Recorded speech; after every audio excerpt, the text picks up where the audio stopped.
Hello दोस्तों, N horror stories YouTube channel में आप सभी का बहुत बहुत स्वागत है। दोस्तों, मैं हूं आपका दोस्त सात्यकी द्विवेदी। तो दोस्तों, आज की भूतिया कहानी सुनने के लिए आप सभी तैयार हो जाइए।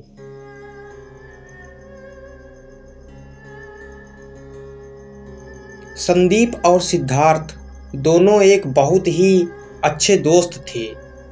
एक बार उन दोनों ने बाहर घूमने का फैसला किया। इसके लिए उन्होंने एक पहाड़ी गांव को चुना। उन्होंने फैसला किया कि उस गांव में वे 10 दिन तक रहेंगे। फिर वे दोनों उस गांव में चले गए। उस गांव में उन्हें एक मकान कुछ दिनों के लिए रहने को मिल गया। फिर अगले दिन जब वे पहाड़ों की तरफ घूम रहे थे तो जंगल में उन्हें एक बड़ा सा मकान दिखाई दिया। फिर वे दोनों वापस गांव आ गए। गांव आने के बाद उन्होंने उस मकान के बारे में लोगों से पूछताछ की तो उन्हें पता चला कि वो एक अस्पताल था, लेकिन 100 साल पहले उसमें आग लग गई, जिसकी वजह से हजारों लोग उसमें मारे गए। तब से वो अस्पताल बंद हो गया। लेकिन अब उस अस्पताल में आत्माओं का वास है और जो कोई भी रात को वहाँ पर जाता है तो वो फिर कभी जिंदा वापस नहीं आता है। ये बात सुनकर वे दोनों बहुत उत्साहित हो गए और उन दोनों ने उस अस्पताल को देखने का मन बनाया। वे अगले दिन में उस अस्पताल को देखने चले गए। वे दोनों उस अस्पताल के बाहर जाकर खड़े हो गए और उस अस्पताल को देखने लगे। वो अस्पताल देखने में बहुत बड़ा लग रहा था। फिर वे दोनों जब वहाँ से जाने लगे तो वहीं पर उनको एक लड़का खड़ा दिखाई दिया। उस लड़के ने उन दोनों से पूछा कि तुम कौन हो और कहाँ से आए हो। तो उन दोनों ने सारी बात उस लड़के को बता दी। फिर उस लड़के ने कहा, भाई मैं भी इसी गांव का रहने वाला हूँ। क्या तुम दोनों में इतनी हिम्मत है कि इस अस्पताल में रात को आ सकते हो? उसकी बात सुनकर संदीप और सिद्धार्थ बोले, हाँ बिल्कुल, हम दोनों इस अस्पताल में रात को आ सकते हैं। फिर उस लड़के ने अपना नाम मनोज बताया और कहा कि आज रात उस पेड़ के नीचे मैं तुम्हारा इंतज़ार करूँगा। अगर तुम दोनों इस अस्पताल में रात गुजार लोगे तो मैं जान जाऊँगा कि तुम हिम्मत वाले हो। फिर उन दोनों ने कहा, हाँ हम आज रात इस अस्पताल में ज़रूर गुजारेंगे। फिर वे दोनों गांव पहुंच गए।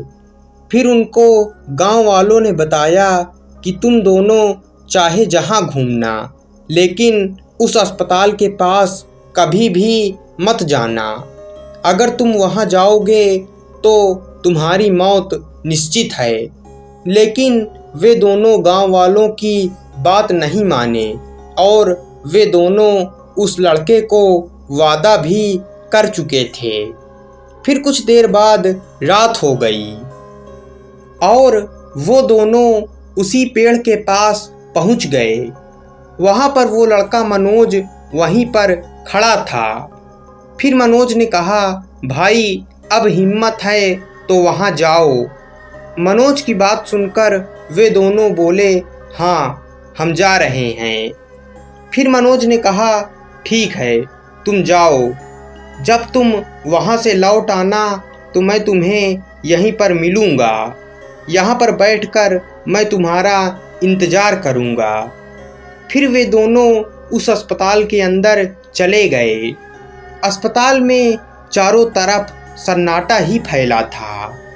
फिर संदीप ने सिद्धार्थ से कहा, भाई मैं यहीं पर बैठकर म्यूजिक सुनने जा रहा हूँ, तू भी बैठ जा। लेकिन सिद्धार्थ ने कहा, भाई तू म्यूजिक सुन ले, लेकिन मैं इस अस्पताल को अच्छे से देखने जा रहा हूँ। इसके बाद सिद्धार्थ वहाँ से चला जाता है और संदीप वहीं पर बैठकर म्यूजिक सुनने लगता है। तभी कुछ देर बाद उस अस्पताल में लोगों के रोने पीटने की आवाज़ आने लगती है। वे आवाज़ें सुनकर संदीप बहुत डर गया और वहाँ से उठकर भागने की कोशिश करने लगा, लेकिन वो वहाँ से उठ ही नहीं पा रहा था।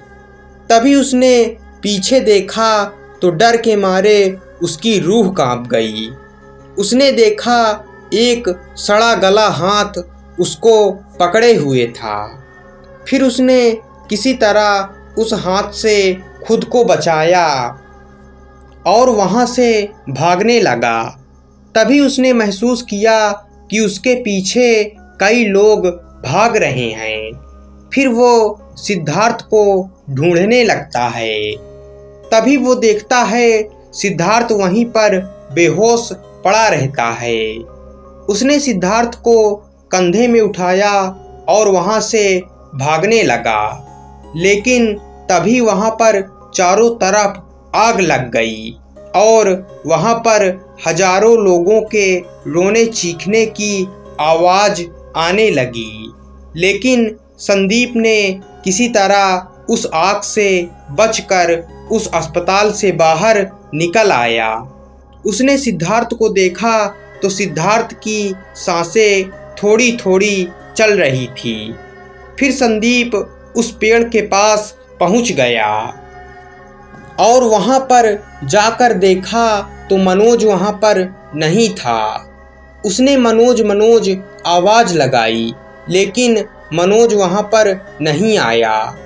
फिर संदीप सिद्धार्थ को कंधे पर लिए लिए सड़क पर दौड़ने लगा। तभी एक कार रास्ते से जा रही थी। संदीप ने हाथ दिखाकर उस कार वाले को रोकने का इशारा किया और वो कार रुक गई। फिर संदीप ने कहा, मेरा दोस्त मर जाएगा, इसे जल्दी से अस्पताल ले चलो। वो कार वाला उसे अस्पताल ले गया। अस्पताल में सिद्धार्थ की थोड़ी थोड़ी सांसें चल रही थी। फिर संदीप ने सारी बात उस कार वाले को बताई और उस लड़के मनोज को वो गाली देने लगा। फिर उस कार वाले ने संदीप को जो कहा उसे सुनकर संदीप की हालत और ख़राब हो गई। उस कार वाले ने कहा, वो लड़का मनोज एक आत्मा थी। कुछ साल पहले वो भी उस अस्पताल में चला गया था। वहाँ पर उसकी मौत हो गई। तब से उसकी आत्मा वहीं पर भटकती है और लोगों को उस अस्पताल के अंदर मरने के लिए ले जाती है। फिर कार वाले ने कहा, तुम जिंदा इसलिए बच गए क्योंकि तुम्हारे गले में ये लॉकेट है। अगर ये ना होता तो तुम मारे जाते। तभी संदीप को याद आया कि कुछ दिन पहले एक बाबा ने उसके गले में ये लॉकेट डाल दिया था। वो हनुमान जी का लॉकेट था। फिर उस कार वाले ने कहा, इसी लॉकेट के वजह से तुम्हारे दोस्त की जान बच पाई है। अगर ये लॉकेट नहीं होता तो तुम दोनों मारे जाते। फिर कुछ दिन बाद सिद्धार्थ ठीक हो गया और वो दोनों उस कार वाले को बहुत बहुत दुआ देकर वहाँ से वापस अपने घर आ गए।